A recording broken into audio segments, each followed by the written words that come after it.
Olá, estamos começando o programa Educa Floripa, um programa que fala sobre a educação básica aqui no município de Florianópolis. No programa de hoje nós teremos duas estreias. A primeira estreia é o quadro É o Seguinte, com o secretário de Educação aqui do município, o Maurício. E o segundo quadro é um quadro de história. A gente vai conhecer um pouco o livro Antonieta aqui no programa de hoje. E também nós vamos conhecer uma pessoa, uma figura inusitada, que é o Adelson. Ele é vigilante do NEIM, professora Sueli Gadotti Rodrigues. Tudo isso e muito mais aqui no programa de hoje.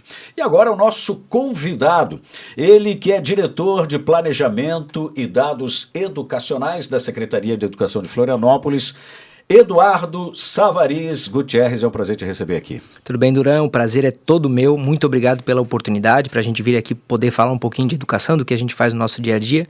E com certeza aqui a gente vai ter um debate, uma conversa muito interessante. Com certeza. Você já está aí na secretaria já desde 2017, é isso? Desde 2017 na secretaria. Eu ocupei, num primeiro momento, trabalhei no gabinete do secretário, junto com o secretário, muito próximo a ele. Logo depois surgiu a oportunidade, de ocupar essa diretoria. Então estou na diretoria de planejamento desde 2018, cuidando um pouquinho da nossa educação, fazendo um pouco da nossa parte. Já tem bastante experiência. Bom, antes da gente começar o nosso papo aqui, como eu prometi no início, nós vamos conhecer esse cara que é o Adelson. Ele é um vigilante, como eu falei lá do NEIM, do norte da ilha, a Sueli Gadotti Rodrigues. Ele inclusive tem uma passagem que ele resolveu um problema aí de um pai, né? A gente recebe muitos imigrantes aí que não falavam português e ele conseguiu aí resolver o problema. Então nós vamos conhecer o nosso vigilante bilíngue, o Adelson, no quadro Lado B.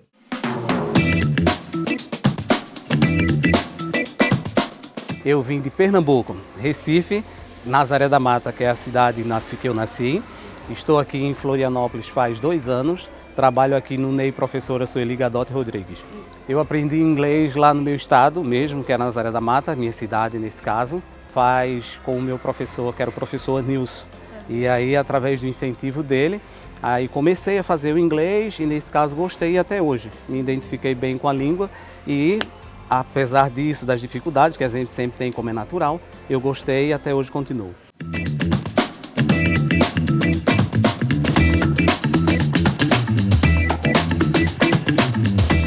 Chegou um pai e aí, pelo sotaque dele, já vi que ele não era daqui. E aí eu comecei a interagir com ele. E aí eu fiquei impressionado quando eu perguntei para ele what's your nationality, qual a nacionalidade dele. E ele me falou que era russo. Nesse caso eu me surpreendi porque a gente vê o que o pessoal russo estão passando e apesar que a gente nunca pensa que pode ocorrer aqui, e ele se deparou e caiu justamente aqui. E ele veio para fazer a matrícula do filho dele aqui nesta unidade. Olha só, e aí tu deu todo o suporte na tradução. Isso, graças a Deus, aí claro, um pouco de nervosismo, que é o natural de todo, como eu inclusivemente estou aqui agora, mas aí fluiu tudo bem junto com as professoras e ele, graças a Deus, está fazendo a matrícula dele e vai se instalar o filho dele aqui nesta unidade conosco. E me conta uma coisa, ele falava alguma coisa de português muito pouco? Falava pouco, né, porque na realidade não era a língua tradicional dele, mas ele está se esforçando para aprender. E aí justamente como a língua natural dele é o russo e a gente não sabe, e através do inglês fluiu bem a nossa conversa e graças a Deus ele conseguiu efetivar a matrícula aqui nessa unidade. Esse foi o nosso quadro Lado B aqui do Educa Floripa. Que figuraça, hein, Eduardo? É uma figura, vamos trazer ele para trabalhar com a gente na secretaria, porque muitas vezes a gente precisa dessa ajuda aí dele. É sempre bom nos dias de hoje, né, a gente saber se comunicar, saber uma outra língua. Bom, Eduardo, nós gostaríamos de saber aqui, eu sei que é diretor de Planejamento e Dados Educacionais, e a gente sabe que hoje dados, números, pesquisas, eles é o novo ouro. O que especificamente cuida a Diretoria de Planejamento e Dados Educacionais, que está dentro da Secretaria de Educação de Florianópolis? Perfeito. A Diretoria de Planejamento e Dados Educacionais é uma das 5 diretorias que compõem o organograma da Secretaria, né? Então a Secretaria funciona no organograma com 5 diretorias, com o secretário, né? E a Diretoria de Planejamento e Dados Educacionais, como o próprio nome já diz, ela tem uma parcela, né, de planejamento, uma parcela de colaborar com os dados da educação. No que tange ao planejamento em especial, nós nós temos uma responsabilidade no que tange a organizar os processos de matrícula da nossa rede, seja na educação infantil, no ensino fundamental, e no que tange, né, em resumo, né, tentando resumir um pouquinho do que a gente faz, e no que tange aos dados educacionais, nós trabalhamos, então, com um sistema de gestão educacional, que o sistema hoje, né, então é ali que a gente faz os processos de matrícula, é ali que a gente conhece um pouco mais a nossa rede, e nós elaboramos indicadores para que o secretário, né, e todas as diretorias, então nós somos uma diretoria de meio, não finalística, né, para a gente poder colaborar com todas as tomadas de decisões na secretaria, baseado em dados. Então é muito importante, né, desde o início a gente poder trabalhar com dados, não no achismo, não tentando adivinhar as coisas, mas sim com a realidade, né? Qual que é a nossa realidade da rede? A realidade da rede são X estudantes, Y escolas, então a gente trabalha com indicadores para tentar formar, né, e planejar o nosso caminhar diário. Então, antes da secretaria, né, tomar uma decisão, primeiro eles vão falar contigo antes, né? Porque é ali que vai auxiliar na tomada de decisão, né? Como é que é minerado esses dados? Que dados são esses, né? Aonde a tua diretoria busca esses dados para a tomada de decisão? Nós temos hoje duas fontes muito importantes de dados na educação, né? São as principais. Primeiro é o nosso sistema de gestão, que ali então a gente tem o cadastro completo dos nossos estudantes, o cadastro completo dos nossos profissionais, ali que a gente faz a frequência, ali que a gente faz a matrícula, ali que a gente faz o boletim, gera o histórico dos nossos estudantes, então todo o registro da caminhada escolar do estudante está no nosso sistema. Em paralelo a isso, nós temos o Censo Escolar da Educação Básica, que é um processo organizado pelo Ministério da Educação, pelo INEP, né, que é vinculado ao Ministério da Educação, a qual todos os municípios e estados do Brasil, né, precisam, em determinado período do ano, então nesse momento agora está acontecendo o censo, né, então ele começa ali no final de maio, última quarta-feira de maio, então a gente precisa... É como se a gente estivesse tirando uma fotografia das redes de ensino do Brasil, né, para a gente reconhecer e entender, né, qual que é o tamanho da rede municipal de ensino de Florianópolis, qual que é a capacidade, né, de ampliação da rede municipal de ensino, e a partir dali, o Ministério da Educação organiza e planeja a destinação dos seus recursos, também é feito a distribuição dos recursos vinculados ao Fundeb, né, que é um dos principais, as principais verbas federais que o município acaba recebendo. Então, hoje, principalmente, as duas principais fontes de dados que nós trabalhamos é o Censo Escolar da Educação Básica, né? Então, que é uma fonte oficial do Ministério da Educação, e o nosso sistema de gestão educacional, que é um sistema da educação municipal. Na sua chegada em 2017, havia uma defasagem aí de quase 4.000 vagas, né? E como é que foi esse desafio aí nessa chegada, né? Porque já te colocam na fogueira, né? Então, Eduardo, vamos assumir isso aí, mas nós temos quase 4.000 vagas aí que não estão disponíveis para os alunos. Como é que foi esse desafio, encontrar esse problema e como que vem sendo resolvido, né? É verdade, Duran. Quando a gente assumiu lá em 2017, a fila de espera na educação infantil, então de 0 a 4 anos, eram de 3.872 crianças em fila de espera. Ou seja, crianças que estavam aguardando por uma vaga para serem, né, incluídas no seio, né, da educação. E ali por N fatores, porque o pai entendia que era importante, ou o pai precisava trabalhar, né, e não tinha com quem deixar os seus filhos. Então tinham quase 4.000 crianças em fila de espera. Então esse é um dado que nos preocupava muito e a gente precisava agir, né? Tinha algumas obras em execução, né, que vieram anteriores, mas tinha algumas obras em execução, mas não tinha nenhuma perspectiva de inauguração já em 2017, 2018. Então essa foi uma caminhada que a gente tinha um planejamento para mais de 2 anos, né? Então a perspectiva de ampliação da capacidade da nossa rede era mais para frente, era um planejamento muito longo. Só que a gente tinha aquele problema imediato que a gente precisava resolver. Então a gente buscou alternativas para tentar minimizar esse impacto e equalizar esse problema de vagas. Então a gente... acho que a principal sacada nossa foi, né, criar uma equipe, né, que cuida, de fato, dia a dia das vagas, utilizando o nosso sistema. Então, a gente acompanha. Pô, o Duran não está mais frequentando, ele está matriculado na creche ali no Saco dos Limões, né, e o Duran não está frequentando. Pô, vamos entender por que o Duran não está frequentando, e se ele não está frequentando, vamos chamar a próxima criança. Então, a gente começou a fazer um trabalho, né, de verificar onde existia alguma ociosidade de vagas, pedindo que os diretores chamassem as crianças que estavam em lista, né, ligassem para as famílias. A gente verificava a infrequência das crianças, então assim, pô, 1 mês faltando, provavelmente ele já foi embora, a criança não está nem mais aqui em Florianópolis, isso acontece muito, porque tem uma rotatividade muito grande. Esse foi um dos fatores. E outro também é trabalhar, né, em contato com as famílias, oferecendo disponibilidade de vagas em outras regiões. Às vezes a família mora em determinado bairro, mas trabalha no centro. De repente no centro tem uma vaga que possa atender essa necessidade da família que a família nem sabia. E a gente conversa com a família, oferece, e isso fez com que a gente conseguisse praticamente zerar a fila de espera na educação infantil.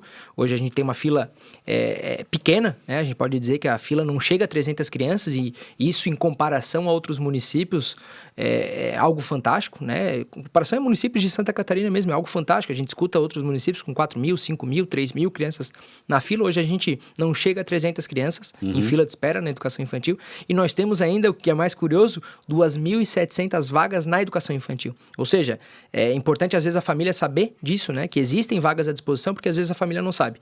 Eu tô ali esperando a vaga naquela creche, porque eu me interesso naquela creche, eu quero aquela creche, só que de repente a creche tem do lado, vaga. Um pouquinho mais distante, para a família fica meio do caminho, né? Tem vaga. Então é importante que as famílias saibam dessa disponibilidade para que, né, a gente consiga cada vez mais ficar próximo de zero. A gente quer entender melhor essa questão de vagas sobrando, mas tem gente fora da creche, tem aluno fora da creche.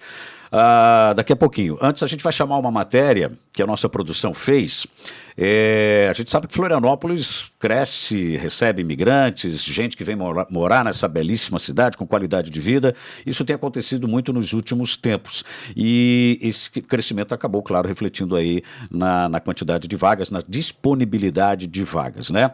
O Educa Floripa visitou o NEIM do norte da ilha, que precisou aumentar aí o número de salas para dar conta da demanda. A gente assiste essa matéria agora aqui no Educa Floripa e volta já para falar com o Eduardo. Ingleses, no norte da ilha, cresceu a olhos vistos. A região mais parece uma cidade dentro de Florianópolis. Esse crescimento, claro, refletiu no sistema de ensino municipal. O NEIM, professora Sueli Gadotti Rodrigues, por exemplo, precisou ampliar o número de salas para atender a demanda. Temos famílias de São Paulo, famílias de Porto Alegre, Curitiba, Paraná, família russa, espanhola. O que está sendo para atender todas essas crianças? Vocês precisaram ampliar o quadro? Sim, foi feito 5 novas salas. Aí o nosso número de crianças era 460 crianças. Agora será de 620 crianças. E o número de profissionais? Aumentou também, de 73 vai para torno de 110. A supervisora escolar da unidade explica que é feito todo um trabalho para receber as novas crianças e suas famílias. Logo na hora que as famílias procuram vem preencher a matrícula, eles ali já indicam, né, a nacionalidade ou o local do Brasil que são, né? Então ali a gente já faz o primeiro mapeamento. Então, inclusive, assim, ontem, por exemplo, a professora estava chamando algumas famílias, já sinalizou. Temos algumas famílias que não são do Brasil, que eu já percebi no falar ali. Então já estão pegando essas fichas, já nos preparando para receber essas famílias. Porque assim no início, quando as famílias chegam, é sempre feita uma reunião que se explica, né, como é que funciona o trabalho na unidade, como é que é a educação infantil na Prefeitura de Florianópolis, né, é explicado. E daí nossa preocupação agora maior também é porque entre essas famílias novas que estão chegando, que é uma situação que até então nós não tínhamos tão latente, tem famílias que não dominam a língua portuguesa. Né? Então a gente, enquanto a unidade, estamos tentando nos comunicar, né, com alguns profissionais que têm mais esse domínio dessa outra língua. E a nossa preocupação até ontem, nós conversamos com a Cláudia, né, de selecionar essas famílias, ver a língua que essas famílias falam, né, qual é o idioma, e a partir daí preparar a nossa primeira reunião de acolhimento, já tentando passar o próprio slide, né, com bilíngue, para tentar acolher essas famílias.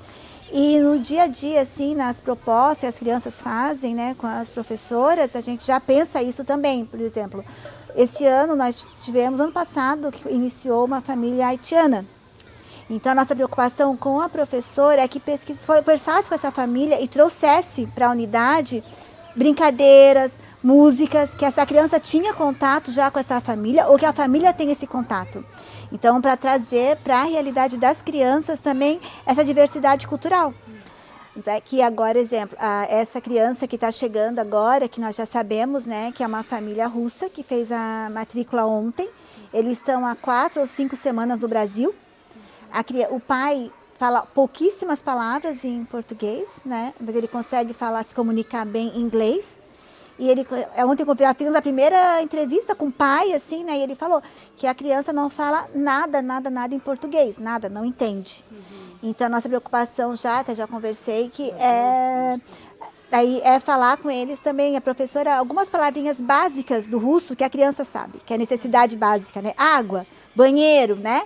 Para começar a fazer essa aproximação, esse acolhimento com a família, né? Até na hora que essa família chegou, nós procuramos, tem algumas professoras aqui que fazem curso de línguas, né? Procuramos os professores, acabamos conversando com o vigilante, que ele é um professor já de aula, né, de inglês, e ele conseguiu passar conversa com esse pai. E foi muito legal, assim, a acolhida no final, porque, assim, eu estudei um pouco de russo, então, assim, uma palavrinha ou outra. E quando o pai terminou e o pai foi embora, daí eu falei para ele, "Spasiba!" Aí ele fez uma festa, né, ele pulou e fez assim com a mão. Aí eu acho, assim, isso que a gente quer, né, que ele se sinta acolhido. Matéria da nossa produção, feita lá na NEIM do norte da ilha. Eduardo, como é que está essa questão do número de vagas? Você falou agora há pouco, antes da matéria, que é um fenômeno engraçado, né? Na verdade, não faltam vagas, estão sobrando vagas. Mas essas vagas não acabam atendendo as pessoas por conta de posição geográfica, né? É mais uma questão geográfica do que realmente falta de vagas. Como é que acontece isso e como é que vocês estão tentando equalizar essa questão? Perfeito, Duran. O exemplo, eu acho que mais nítido, foi muito importante, eu acho que essa matéria aconteceu lá no NEIM, professora Sueli Gadotti, né, onde foi feita essa matéria, assim, entender um pouco de como que funciona tudo isso, porque lá sempre foi, norte da ilha, inglês, sempre foi uma região muito... com destino, né, uma procura muito grande. Então, Florianópolis, por si só, é uma cidade com uma atratividade de imigração muito grande, né? Então, Florianópolis é atrativo e a educação de Florianópolis, do município de Florianópolis, acaba sendo cada vez mais procurada.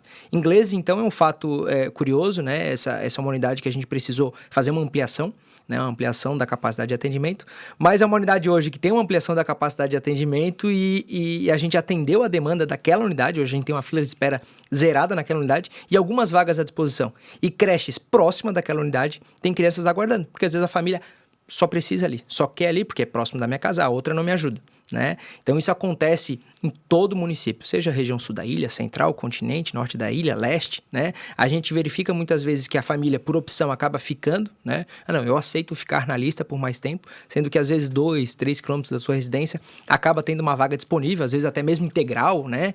E então é importante das famílias conhecerem, entenderem que existe essa disponibilidade para, né, dar uma folga, dar uma tranquilidade para a família, eles possam trabalhar, ter o seu dia organizado, com a criança também, inclusive, incluída na educação infantil. Quando a gente fala de proximidade, né, o Ministério Público, é isso? É uma determinação, ele fala da distância de um raio de 5 quilômetros, né? E às vezes não tem vaga naquela unidade ali, mas tem vaga numa unidade que está a 7 quilômetros, né? Como é que vocês fazem essa logística? Porque já deu para entender que a diretoria de planejamento, ela não só se preocupa com a disponibilidade da vaga, mas ela procura aproximar, procura entender por que não está indo, procura ajudar e orientar os pais ou responsáveis para isso, né? Hoje nós não temos em Florianópolis um serviço de ônibus escolar, mas existe uma outra solução aí que vocês trouxeram, que é a questão de oferecer o passe escolar para esses alunos poderem se deslocar, né? Perfeito. O entendimento hoje da justiça catarinense é que a matrícula próxima da residência ela tem que se dar no raio de 5 quilômetros. E na impossibilidade da disponibilização da vaga nesse raio de 5 quilômetros, né, o município deve ofertar alternativas para essa família, para essa criança, para que ela seja inserida no seio educacional, né? Então, hoje o município de Florianópolis tem uma portaria, que a portaria prevê a disponibilização de vale-transporte integral para os estudantes, né? Então, especial de mais de 6 anos, porque menos disso já tem a gratuidade no transporte público. Então, a gente disponibiliza o vale-transporte para garantir que essa criança, né, consiga ir sem um custo a mais para a família. Então, a partir dos 6 anos, então, a gente disponibiliza para aqueles estudantes que estão matriculados a mais de 5 quilômetros da sua residência, um vale transporte integral e de volta para que eles consigam diariamente para as unidades educativas. Eu quero chamar um quadro que estreia também hoje aqui no programa, que é o quadro Hora da História. A gente vai conhecer um pouco sobre o livro Antonieta. Quem escreveu essa história, a autora desse livro, é a Eliane Debus. E quem fez os desenhos desse livro foi a Anne Ganzala. E o nome da história é Antonieta. Antonieta de Barros é nome de rua, mas não é rua. Antonieta de Barros é nome de túnel, mas não é túnel. Antonieta de Barros é nome de escola, mas não é escola. Antonieta de Barros é história, fez história, tem a sua história e é por isso que virou o nome de rua, de túnel e de escola. Quem é Antonieta de Barros? Chega pertinho que eu conto para vocês. Siga o fio da palavra e vamos até a ilha de Santa Catarina. É no início do século XX. Lá habitam Catarina, Leonor e Antonieta, e é sobre as façanhas da última esta narrativa. Antonieta menina, negrinha é seu apelido. Pela cozinha dos ramos, o cheiro de cebola e alho a fritar. De colher nas mãos, vai com a mãe cozinhar. Olha lá, ela e a mamãe. Segue a mãe Catarina, mulher livre, pelo rio da Bulha. Lavadeira é a profissão, pedra, sabão, roupa quarada no chão, e da casa fez pensão. Antonieta moça, estudiosa, normalista, no banco da escola de brancos, se fez mestre. Olha que linda essa imagem. Parece, né? Olha. Eu sei fazer balé. É mesmo? Eu sei fazer balé. Olha, Antonieta, professora. Com sua irmã Leonor, cria o curso Antonieta de Barros. Ensina a ler e escrever a toda a gente. Participa da Liga do Magistério. Mais do que missão, ser professora é profissão. Antonieta, escritora, exercita a palavra, participa do Centro Catarinense de Letras, lugar de mulheres, negros e poetas menores. A escrita se expande e se escorrega pelos jornais. Na narrativa das miudezas do cotidiano, Antonieta vira Maria, Maria da Ilha. Fio a fio nasce farrapos de ideias. Antonieta, deputada estadual. Mulher negra nas tramas da política. Participa da elaboração da Constituição de Santa Catarina. Retorna à Assembleia Legislativa em 1948. Foi escritora, foi deputada estadual, participou da política, ela fez muitos projetos sociais. Então aqui, ó, quem é Antonieta de Barros? Antonieta é nome de rua, Antonieta é nome de túnel, Antonieta é nome de escola. Antonieta é mulher negra que nunca se pintou de outra cor. Antonieta de Barros, que foi uma personalidade histórica aqui de Santa Catarina, e é sempre muito bom, né, as crianças saberem quem foram essas pessoas importantes para a nossa história. Voltando aqui no nosso assunto matrícula, hoje eu estou falando aqui com o Eduardo Savaris Gutierrez, que é diretor de Planejamento e Dados Educacionais da Secretaria de Educação de Florianópolis. Existe também o processo via online. Agora, em agosto, também, né, tem mais uma atividade nesse sentido, né? Isso durante o ano nós organizamos alguns processos de inscrição para educação infantil no formato online. Então agora em agosto a gente tem um processo que vai acontecer nos últimos 15 dias de agosto, que é um processo que funciona 100% online. A família faz a inscrição, faz as suas opções de unidades que eles desejam fazer a inscrição, né, para que a criança seja matriculada. É um processo que ele funciona tanto online quanto presencial, né, que eles precisam, então, entregar a documentação na unidade para completar todo esse processo. É um processo que ele depende de uma composição de renda das famílias, ele é uma série de documentos que são necessários. A família pode entrar no site da prefeitura, então lá tem na página inicial do site da prefeitura, rolando a tela um pouquinho para baixo, tem um link inscrição educação infantil, ali tem todas as orientações, datas, quais são os documentos, e ali a partir, se eu não me engano, dia 15 iniciam as inscrições, as famílias então podem entrar no site, fazer a inscrição online, entregar a documentação no prazo, o processo ocorre em 2 semanas, começa numa segunda, termina numa sexta, e depois, alguns dias depois, nós divulgamos a lista de espera para que as famílias possam já, se possível, já fazer a matrícula dos seus filhos. Só reforçando a data agora desse próximo 15 de agosto começa. 15 de agosto Isso. começa, o pessoal então tem 2 semanas para realizar e logo em seguida, em setembro, já sai aí mais uma lista. Isso mesmo. Bacana, então fique atento, entra lá no site da Secretaria, é isso? É pmf.ec.gov.br. Muito bem. Eduardo Savariz Gutierrez, diretor de Planejamento e Dados Educacionais da Secretaria de Educação de Florianópolis, muito obrigado pela sua presença. Parabéns aí pelo trabalho realizado por vocês lá. Obrigado, Duran. Foi um grande prazer falar com vocês aqui nesse programa, que eu acho que vai marcar o município de Florianópolis, com certeza, não só o município, como o estado inteiro. E é um prazer, estaremos sempre à disposição e as famílias que tiveram interesse, tiveram alguma dúvida, podem sempre entrar em contato com a gente na secretaria. Muito bem. Bom, antes da gente encerrar o programa, a gente chama o último quadro, que na verdade é uma reflexão trazida aí pelo secretário Maurício Fernandes, que é secretário de Educação aqui do município de Florianópolis. É o seguinte... Estou aqui nesse lindo espaço da Biblioteca Professor Osni Regis, aqui em Florianópolis, na Mauro Ramos. E olha quanto livro tem aqui, quanta coisa maravilhosa. Livro, nós viajamos com os livros, nós aprendemos com os livros. E eu peguei aqui o livro do Durkheim, que diz assim, lá na página 98, essa condição se realiza geralmente pela força das coisas. Eu quero dizer que o papel de um professor está no exercício da sua palavra, porque a palavra não só fala, como a palavra tem muita força, tem muito impacto, é o poder da palavra. O poder da palavra é transformador, por isso que um professor exerce uma influência extraordinária na vida de um estudante, na vida de uma pessoa. Quem aqui já não lembra de um professor que influenciou demais a sua vida? Por isso que o papel do professor, na sociedade que vivemos hoje, uma sociedade complexa, uma sociedade cheia de desafios, tem que ser o papel de palavras fortes que façam com que os nossos estudantes se agigantam. Ele tem que se agigantar. Esse é o papel do professor. O papel do professor está no poder da sua palavra. Ele tem que estar sempre, eu não gosto de sempre e nunca, mas vou falar isso aqui. Ele tem que estar sempre buscando agigantar o estudante. Palavras elogiosas, palavras de crescimento, palavras de entusiasmo. Porque todo mundo que chega para uma aula, para escutar o professor, o que é que ele espera?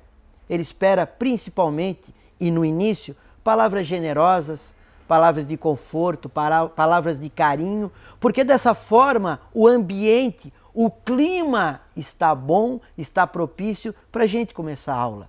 O poder da palavra é transformador. Com uma palavra eu digo te amo.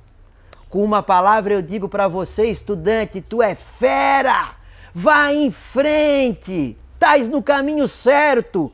Por mais que, quem sabe, o caminho não esteja tão certo. Mas ele, o estudante, precisa saber que está nesse caminho certo. Porque se o professor, que é a autoridade moral que ali está, consegue fazer com que o estudante sempre caminhe no trilho dessa caminhada, desse sucesso, nesse horizonte mais à frente, que a gente fala que a educação transforma, o papel do professor são realmente palavras generosas. Não gosto do professor que chama palavrão, do professor que gosta de esculhambar o estudante, do professor que diz, você é burro, você é isso, você é aquilo. Quem aqui, na vida de hoje, está aí para julgar o outro? Nós estamos aqui só e somente para fazer com que os nossos estudantes se agigantem. Por isso que as palavras e o poder da palavra é muito forte. Tem que ser palavras generosas, palavras de crescimento. É o seguinte, a educação transforma e a educação precisa continuar transformando. Um abraço, um beijo no coração de todos vocês e até a próxima. Depois desse momento importante de reflexão, a gente encerra o Educa Floripa de hoje, que volta amanhã. Até lá!